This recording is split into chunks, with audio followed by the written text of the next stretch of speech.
ఇలారా.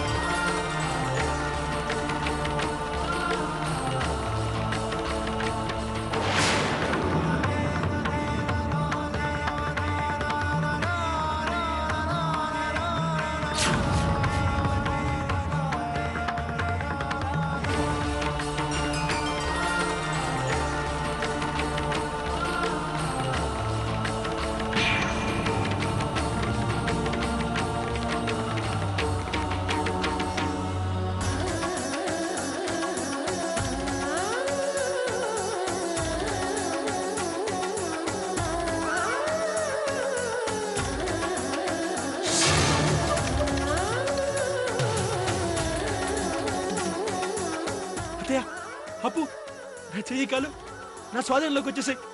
స్వామి స్వామి చాలా థ్యాంక్స్ స్వామి. మీరు దేవుడు స్వామి. నా అప్పుని కాపాడారు, ఇప్పుడు నన్ను కాపాడారు. చాలా థ్యాంక్స్ స్వామి.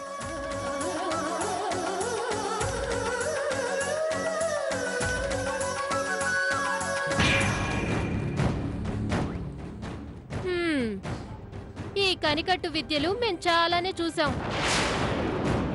బాంబే సర్కస్ ని మించిన పర్ఫార్మెన్స్ ఇస్తున్నాడు మమ్మీ. మనం అవన్నీ చూసామని తెలీదు కాబోలు. నా ప్రదర్శన కూడా చూసినందుకు చాలా సంతోషమమ్మా.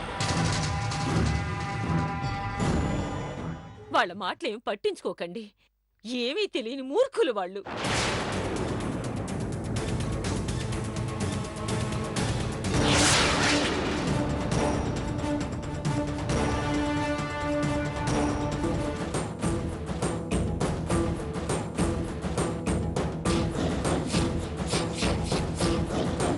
భయ్యా భయ్యా రా భయ్యా, నా కాలేజీ నయమైపోయాయి. స్వామి నయం చేశారు, మీరు కూడా నయం చేస్తారు. గురుగారు కానివ్వండి. ముందుకురా, నీకేం చెయ్యను. నీకొచ్చిన రోగాన్ని కుదురుస్తాను. ఏం పర్లేదు భయ్యా, రా స్వామి కానివ్వండి.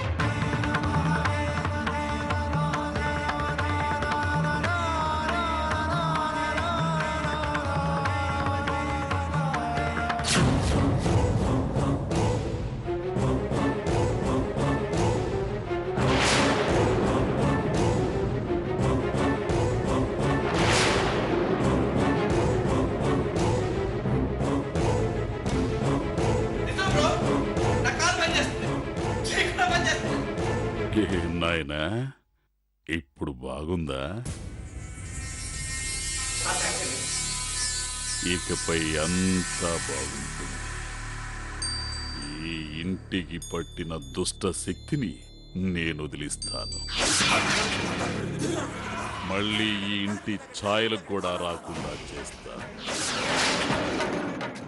మీకేం భయం లేదు, నిశ్చింతగా ఉండండి. మీరెక్కడైనా తిరగొచ్చు. అంతేకాదు, అవుట్ హౌస్ ని కూల్చాల్సిన పని కూడా లేదు.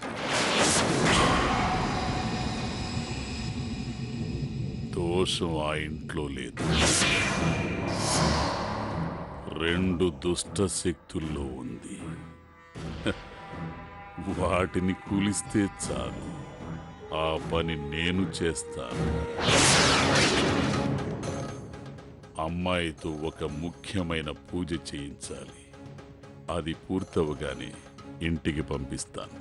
రామ్మ.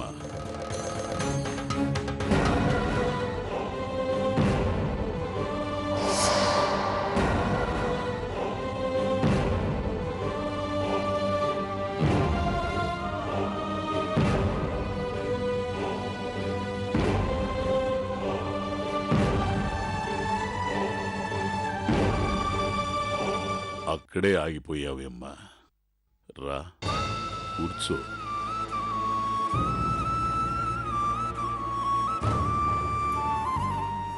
స్వామి, ఇక్కడికి నన్ను మీ తల్లి బిడ్డల అనురాగం చూసి నాకొచ్చిన విద్యలతో మీకు మంచి పని చేయాలని తీసుకొచ్చాను తల్లి. ఏంటి స్వామి అది? నీకు ఊహ తెలియక ముందే మీ అమ్మ చనిపోయింది. ఆ తల్లి స్పర్శ కూడా నువ్వు ఎరగవమ్మా. అలాగే భౌతికంగా చనిపోయి ఆత్మరూపంలో ఉన్న మీ అమ్మ కూడా నిన్ను తాకలేదు. అందుకే ఆ ఆత్మీయ స్పర్శను కొన్ని క్షణాల పాటు మీకు కల్పించాలనుకుంటున్నానమ్మా.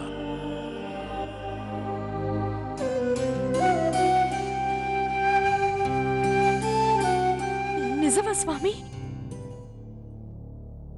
నిజమే చెప్తున్నానమ్మా. ఒక్కసారి అమ్మా అని పిలువు. అమ్మా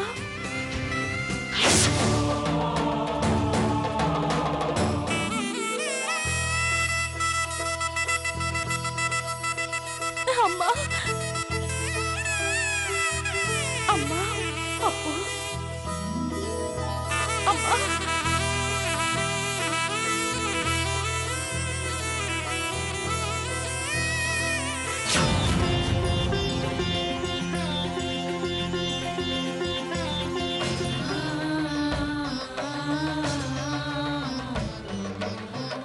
చూడమ్మా, ఆత్మని స్పృశించడం చాలా కష్టం. మిమ్మల్ని కలపబోయేది నా మంత్ర ప్రభావం కానే కాదమ్మా. మీ ఇద్దరి మధ్య ఉన్న అనంతమైన ప్రేమ, గాఢమైన బంధం. సృష్టిలో ఇదే గొప్పది.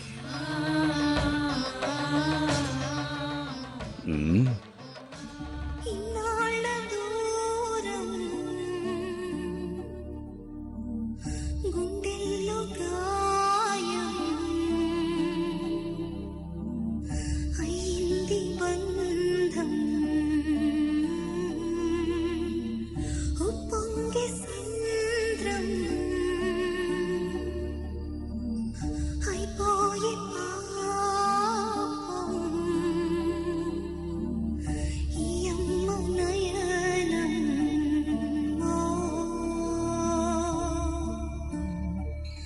విడిగా నలిగే బంధాలు జతగా కలిసే నాడు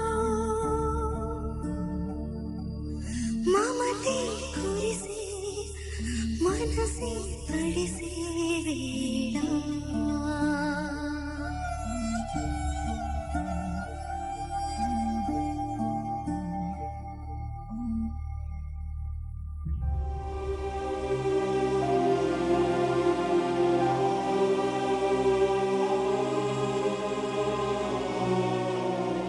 ఎన్నాళ్ళకెన్నాళ్ళకప్పు నువ్వు పుట్టిన రోజున దూరం చేసుకున్న నీ స్పర్శని మళ్ళీ ఎన్నేళ్లకు పొందుతున్నానమ్మా.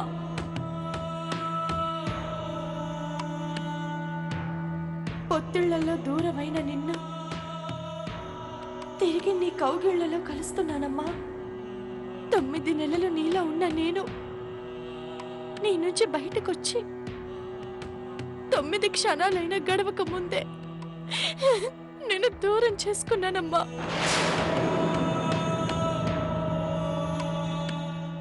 ఆ క్షణం నుంచి నీకోసం ఏడుస్తూనే ఉన్నాను. నీ చిన్ని పాపని ఎలా వదిలి వెళ్ళావమ్మా? అబ్బో!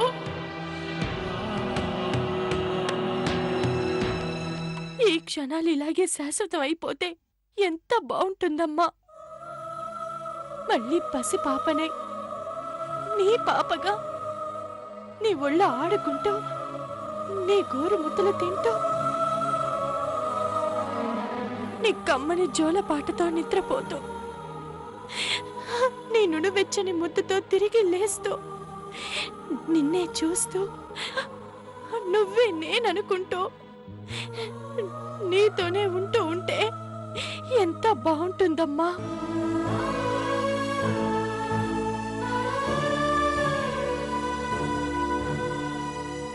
బాగుంటుందమ్మా.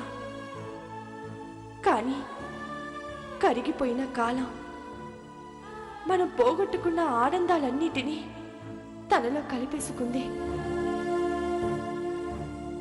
నేనైతే నీ కోసం తిరిగి రాగలిగాను తప్ప మన కోసం కాలం వెనక్కి రాదు. మనకు ఆ అదృష్టం లేదు ఇప్పుడు. అమ్మా,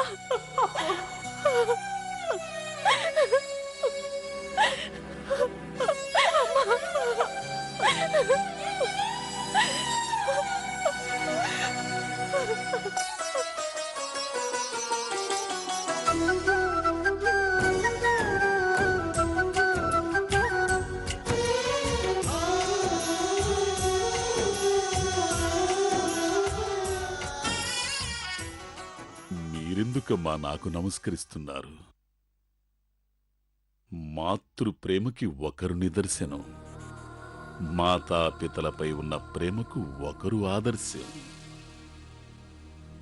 మీరిద్దరు నాకు దేవతామూర్తులై కనిపిస్తున్నారమ్మా. నేనే మీకు సాష్టాంగపడాలనిందమ్మా. మానవ బంధాలకు మహోన్నత నిర్వచనం చెప్పిన మీకు నేను భక్తుణ్ణైపోవాలనుందమ్మా. స్వామి, మేమిలా శాశ్వతంగా ఉండిపోలేమా? ఈ క్షణాలను శాశ్వతంగా మాకు ప్రసాదించలేరా? దూరమైన మా అనుబంధాన్ని ఇన్నాళ్లకు దక్కించారు, ఇలాగే కొనసాగించలేరా? లేదు తల్లి, నేను అసక్తుణ్ణి. అంత శక్తి నాలో లేదు. మీకన్నా శక్తివంతులున్నారా? తప్పమ్మా. విశ్వశక్తిలో నా శక్తి ఆవగింజంత అణుమాత్రమే. పాంచభౌతిక దేహంతో ఉన్నన్ను అభౌతిక లోకంలో ఆత్మరూపంలో ఉన్న మీ అమ్మ కలిసి బ్రతకదు, అసాధ్యం.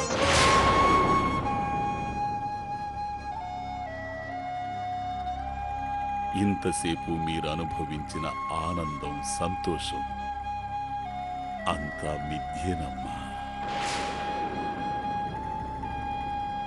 మీకోసం కొన్ని క్షణాల్ని సృష్టించానే తప్ప వాటిని శాశ్వతం చేసే శక్తి నాకు లేదు. అది ఆ సృష్టికర్తలకే సాధ్యపడుతుంది. అయినా సృష్టి ధర్మాన్ని ఆయన మాత్రం ఎందుకు అతిక్రమిస్తాడు? పుట్టిన మనిషి గిట్టడం సహజం, ఆత్మ అంతర్లోకాలకు వెళ్ళిపోవడం ఆనవాయితీ. మీ కలయిక శాశ్వతం కాదమ్మా.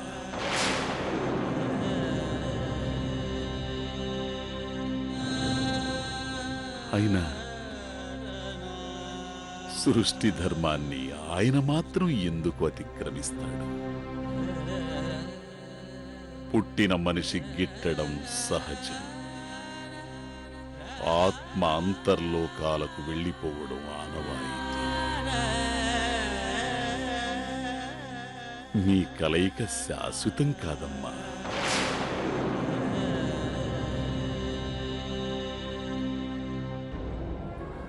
నా బిడ్డ సంతోషంగా ఉంటే చాలు భైరవా. నేను ఎక్కడికైనా వెళ్ళిపోతాను. అమ్మ ఆత్మ సంతోషం కోసం నేను చావడానికైనా సిద్ధమే స్వామి. మీలోని ఈ త్యాగగుణమే మిమ్మల్ని ఉన్నతుల్ని చేసిందమ్మా. మీరిద్దరు సంతోషంగా ఉండేలా చేసే బాధ్యత నాది. మీ శత్రువులని మీ చేతే మట్టి కరిపించి వాళ్లకు బుద్ధి వచ్చేలా చేస్తాను. వాళ్ళ సంగతి నాకు వదిలే భైరవా. వాళ్ళ అంతు నేను చూస్తాను. లేదమ్మా, నా శిష్యుడు సామాన్యుడు కాదని, నాలో లేని స్వార్థం వాడిలో ఉందని నాకిప్పుడే అర్థమైంది. ఈ క్షణం వాడేం చేస్తున్నాడో తెలుసా మీకు?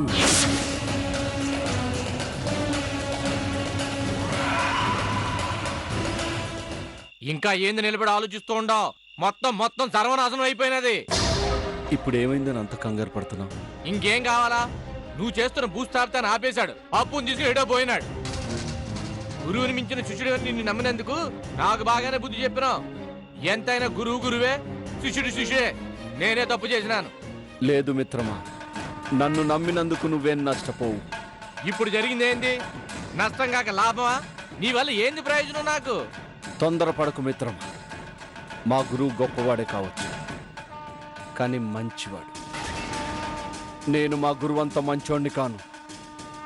ఆయనలో లేని స్వార్థం నాలో ఉంది.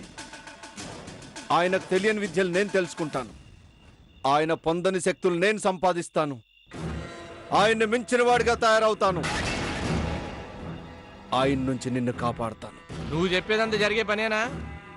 నన్ను నమ్ము మిత్రమా. ఓ మంచివాడు మనతో విడిపోతే వాడి దారి వాడు చూసుకుంటాడు. కానీ ఓ చెడ్డవాడు విడిపోతే వాడి అంతు చూస్తాడు. మా గురువు తన దారి తను చూసుకున్నాడు. నేను ఆయన అంతు చూస్తాను.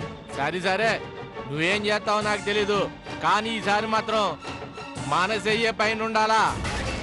తప్పకుండా అవుతుంది మిత్రమా.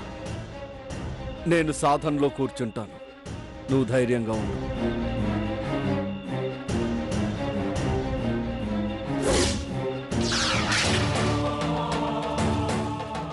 చూశారు కదమ్మా, నన్ను మించాలని నా శిష్యుడు వెర్రవీగుతున్నాడు. స్వార్థ చింతనతో, చెడు తలంపులతో అతీత శక్తుల్ని సాధించి అధో జగత్తుకి అధిపతి కావాలని, ఇహలోక సౌఖ్యాలు పొందాలని విల్లురుతున్నాడమ్మా.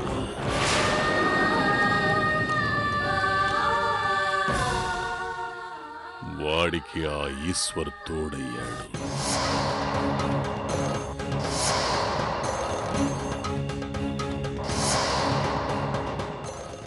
అగ్నికి వాయువు జత కలిస్తే ధరిత్రి దహనమవుతుంది.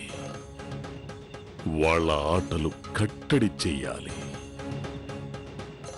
నీ ఆత్మశక్తి అందుకు సరిపోదమ్మా. అయితే వాళ్ళంతా నేను చూస్తాను స్వామి. ఆ ఇద్దరిని కటకటాల వెనక్కి పంపిస్తాను. నీ మానవ శక్తి కూడా సరిపోదమ్మా. వాళ్లను ఎదిరించాలంటే నీకు కొన్ని శక్తులు కావాలి. అవి నేను నీకు ఇస్తాను. వాటితో పోరాడు. వద్దు స్వామి. క్షుద్ర శక్తి కన్నా దైవశక్తి గొప్పది. దైవశక్తి కన్నా మనోబలం గొప్పది. ఆ ధైర్యంతోనే వాళ్ళని ఎదుర్కొంటాను. నాకు మా అమ్మ ప్రేమ చాలు. నాపై మా అమ్మకున్న ప్రేమే నా ఆయుధం. ఏ మనోధైర్యంతో మీరు తిరిగి లేచారో ఆ ధైర్యమే నాకు స్ఫూర్తి. ఏ ప్రేమతో మా అమ్మ ఇన్నాళ్ళు నన్ను అంటి పెట్టుకుందో ఆ ప్రేమే నా బలం. చాలు స్వామి. ఈ శక్తుల ముందు ఏ దుష్ట శక్తి ఎదిరించి నిలబడలేదు. సరేనమ్మా, నీ నమ్మకమే నీ కవచం. మీ అమ్మ నేను నీ వెంటే ఉంటాం.